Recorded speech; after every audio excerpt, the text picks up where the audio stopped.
Yes. I was wondering, we're getting anecdotal reports from nonprofits who don't want to go on the record yet, that they're having trouble because they're legacy. That is, they were approved in the prior cycle and now are finding trouble getting the money out, and they are in delicate situations where it's hiring young people and they're seasonally vulnerable. Are you hearing that, and are you concerned about it? Well, certainly we know that there are a number of contracts that have been kind of held in abeyance, so to speak, at the controller's office. And want to say we've been working to the degree that it's appropriate with the mayor's office of contracts and others to try to make sure that the organizations move as quickly through that process as possible. But for the specific update on the status of the groups, it would be best to touch base with the mayor's office of contracts and with the controller.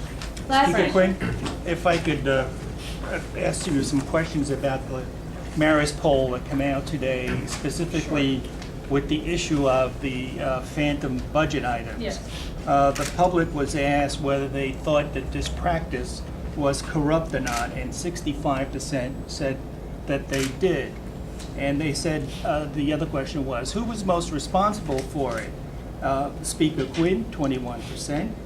Previous city council speakers, 23%. Staff members, 15%, and don't know, 41%. One more question, and I'll get to the main question. Do you think You're getting like a counting. do you think Council Speaker Quinn knew this practice was going on, or do you think she believed this practice had ended?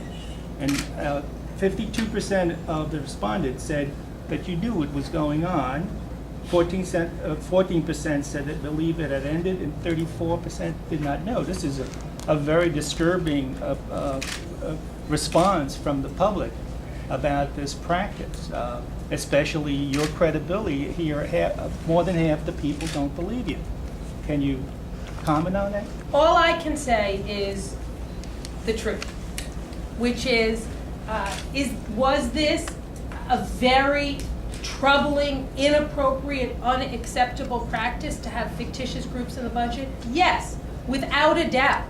That is why, as soon as I became aware of it, I instructed my staff to notify the U.S. Attorney and the Department of Investigation.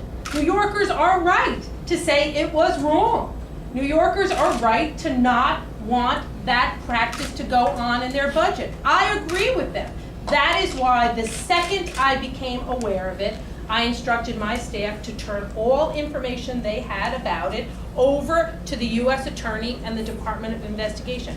That is the truth, that is the facts of the matter, and we are going to do everything we can through these practices, through passing the best budget ever, and through considering more reforms to make sure we restore the faith of New Yorkers in our budget process. Thank you for your question. Can you tell us how you became aware of the big group though?